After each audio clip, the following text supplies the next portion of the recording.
India's had a long friendship with South Africa. We have a massive population there, we've been eye to eye on socio-political issues, and their founding father was inspired by ours. Today, India's relationship with Africa goes beyond goodwill.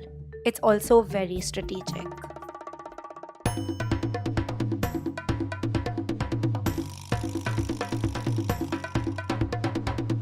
With an eye to become a strong global influencer, India's relationship with South Africa is a necessary cog in the machinery. India sees Africa as a gold mine for economic growth, with South Africa as the hub. Imports from Africa are cheap and available, while exports are in demand, in bulk, and easy. In the last 2 decades, bilateral trade increased tenfold, from $5.3 billion to an estimated $500 billion.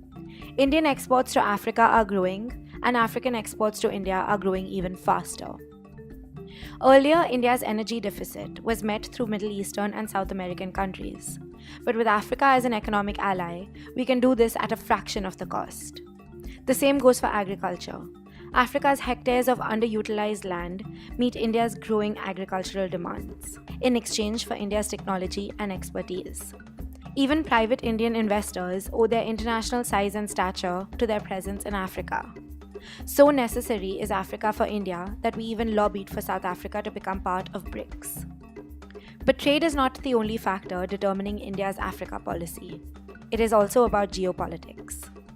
South Africa is on very friendly terms with India's greatest rival to superpower them, China. Just a few years ago, South Africa became the largest importer of Chinese goods. China's closeness to Africa is why the Indian government goes out of their way to strengthen relations with South Africa. It is why we have rolled out the red carpet for Indian and African businesses, and why we have been so resilient in providing monetary aid to the continent. These efforts of India's have not gone unnoticed. The Indian Ocean is undoubtedly one of the most strategic waterways in the world. It hosts large energy reserves and conducts more than 50% of Africa's maritime trade.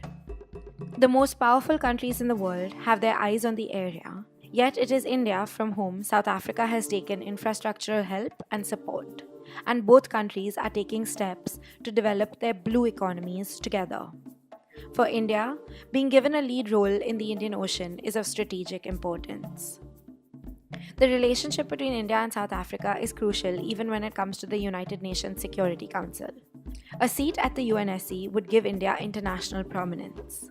While China has always been opposed to India's bid for a permanent seat at the table, South Africa's support might just tilt the scales in our favor. It is with this hope that India willingly sends troops to serve in security missions in Africa. Both India's and South Africa's best interests lie in aiding the other, economically and politically. And for the near future, it seems like this will always be the case. If you're confused about something that's in the news, write to us and we'll cover the topic for you. Don't forget to like and subscribe to the WTD News YouTube channel.